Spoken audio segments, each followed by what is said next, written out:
July is Disability Awareness Month, and one thing you may not be aware of is how hard it is oftentimes for disabled workers to find well-paying jobs. A new state law aims to change just that, and Len Ramirez introduces us to some South Bay workers who are welcoming the news.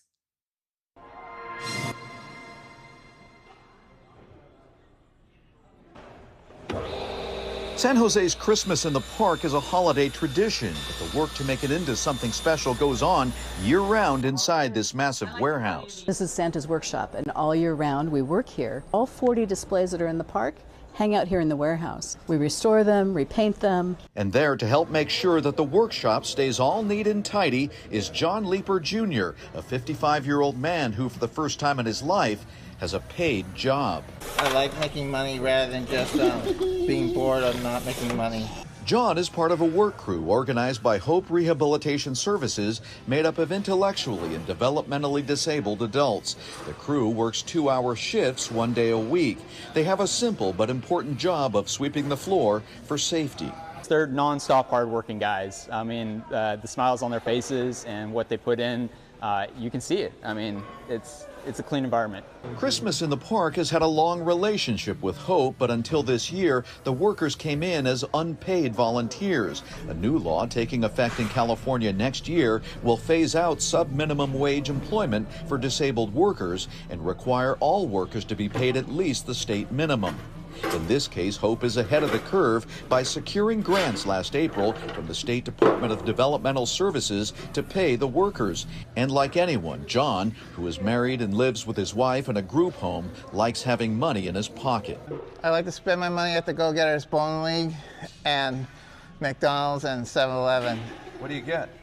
Well, I get me a large beverage drink and my wife a large French vanilla iced coffee. As an agency, Hope has been pushing to pay the workers. Just think about yourself. You know how much pride you have to treat a loved one to coffee, or to be able to buy yourself something simple. We take that for granted every day, and every single person deserves that.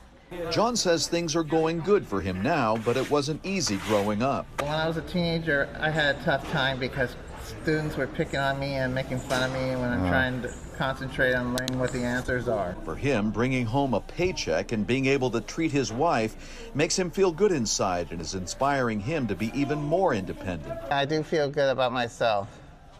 Why? Well, because I like to make money and I want to live on my own with my wife, so that we don't have to stay in the group home where it's too strict all the time.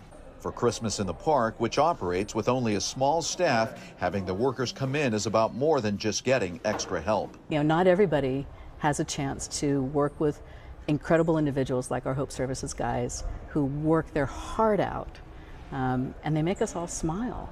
Only about 20% of developmentally disabled adults have jobs. It's hoped that by supporting employers and programs like this, California will see that number rise.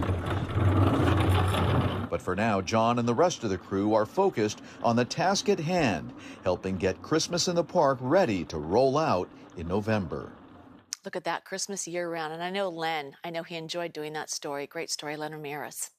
You know, under the current system, some disabled workers can be paid as little as $3 per hour. That is less than 20% of the state's current minimum wage of $16 an hour. All right, when we come back,